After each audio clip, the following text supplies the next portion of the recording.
Hello, and welcome to the latest episode of Praying Through the Hymnal. I should clarify to begin with that this was supposed to be posted on Maundy Thursday, um, but it wasn't. I had difficulty getting onto YouTube yesterday, and so I decided that I'm just going to push it back a day, and we'll get to hear about it today instead. So let's get right into the hymn that I have chosen for the celebration of this day. By the way, in case you aren't really sure of the definition of the term Mondi, it actually means command. And so it is the day that Jesus commands his followers to love one another as he loved them. And there's a lot of tradition, a lot of story around the actual Last Supper, the final supper that the apostles had with Jesus before he went out to the garden to pray. And then, of course, as we hear in the Gospels, things just went downhill from there. But this particular hymn, I think, really summarizes all of the remembrances and symbolism that we look to include in a Maundy Thursday celebration. This hymn, which is number 329 in our hymnal, is called Now My Tongue the Mystery Dwelling. And so I would like to read through the words as usual, take a few moments to see where we can connect and to touch with what's going on in those words. The words themselves were written or attributed, at least, to Thomas Aquinas, and you've probably heard that name. He is a really prolific writer and theologian who was alive in the 13th century, who has a lot of writings that we still have today, we still have access to today. He also wrote hymns, and most of the hymns that he wrote centered around the Eucharist, around the Lord's Supper. Now, it shouldn't be a surprise that the hymn that is most closely connected with Maundy Thursday does focus on not just the Last Supper, but the Eucharist that we celebrate every week. Gathered together to uphold the Jewish tradition of the Passover celebration, it describes to us a band of friends, a close knit type community that have gathered together to celebrate the holiday and to share the Passover meal with one another. And then Jesus, in turn, makes it one of the most profound evenings in not only the lives of those that are with him, but in the lives of us today. And so, let's get comfortable for a moment. Take a deep breath. Center our thoughts on this hymn. Now my tongue, the mystery telling of the glorious body, sing, and the blood, all price excelling, which the Gentiles, Lord and King, once on earth, among us dwelling, shed for this world's ransoming. Given for us and condescending to be born for us below. He with us in converse blending dwelt, the seed of truth to sow, till he closed with wondrous ending his most patient life of woe. That last night, at supper lying mid the 12, his chosen band, Jesus with the law complying, keeps the feast its rights demand. Then, more precious food supply, gives himself with his own hand. Word made flesh, the bread he taketh, by his word his flesh to be.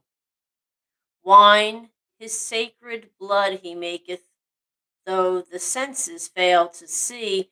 Faith alone, the true heart, waketh to behold the mystery.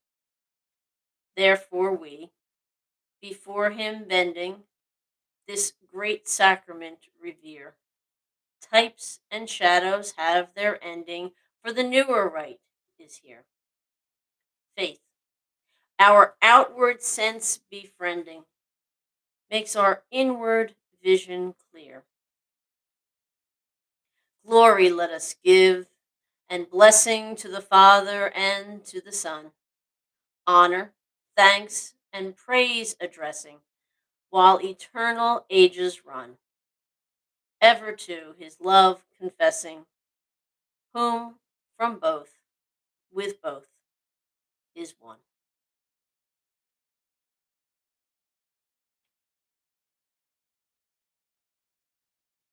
When you hear those words and pray through those words, can you close your eyes and see a vision of what it must have been like on that very night in a crowded, small upper room? All of the men lounging around, eating their dinner together, going through the rituals of the Passover dinner. Must have felt like routines and traditions, like when we have Christmas dinner. Certain meals are served, certain foods are eaten, certain wine is drunk at certain times. And then all of a sudden, Jesus just shifts gears and turns everything on its head. He goes from part of the group, the rabbi, a person of respect,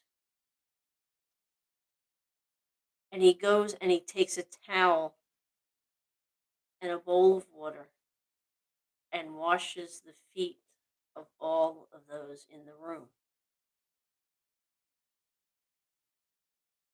How would you have felt if Jesus washed your feet? Awkward, uncomfortable, beloved, special. And then he goes to the meal that is traditionally eaten in a certain way. Prayers are said. And he takes that bread and that wine from the meal and makes it into something brand new. He tells those that are with him in that room, and those of us who still gather together today, this is special. And I want you to do this again and again. I want you to come together and remember. Remember not just this act, not just this meal, but remember what the new commandment is. As it says in the hymn, Jesus says that he makes a new ritual, a new rite, a new law. Keeps the feasts of the old law, but then creates a new commitment, a new covenant, a new commandment. Maundy, the command of Jesus. Love one another as he loves us.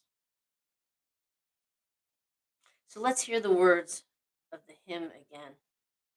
See if there's anything else that stirs up within us. Now my tongue the mystery telling, of the glorious body sing, and the blood all price excelling, which the Gentiles Lord and King once on earth among us dwelling, shed for this world's ransoming. Given for us, and condescending to be born for us below. He with us in converse blending dwelt, the seed of truth to sow. till he closed with wondrous ending his most patient life of woe.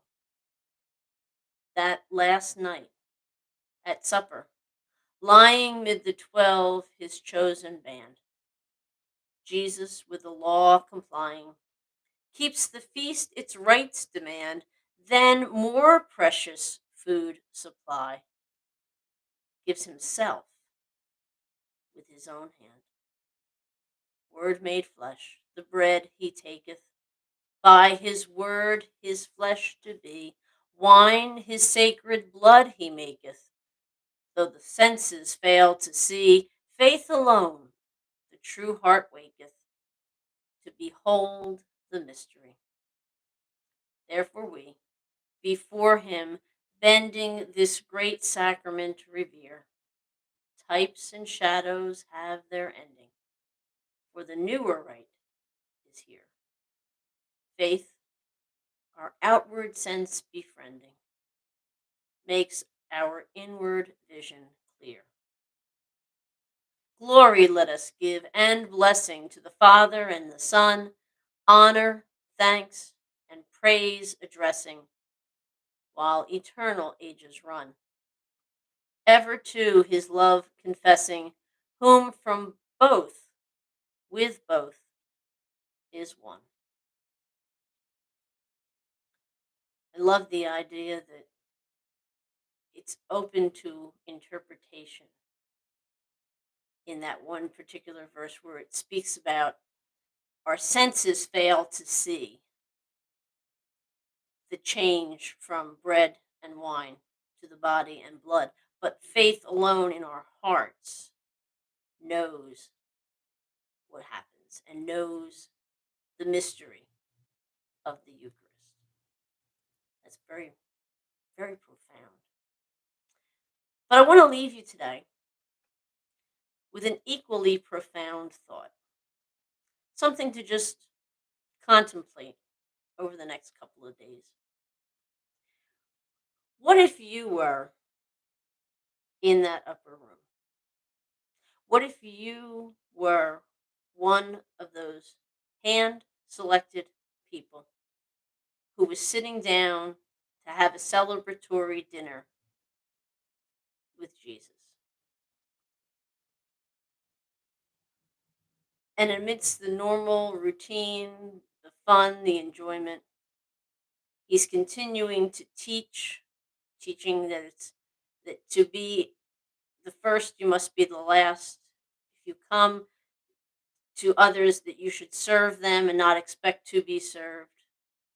Continuing to teach, asking to remember. But how different does it feel when you know that this is the last meal you would ever have with your best friend? To know that by this time the next day, the most important person in your entire life, in your entire world, most important person in the entire world would give up his life for you and for me. What must that have been like? Take care. God bless.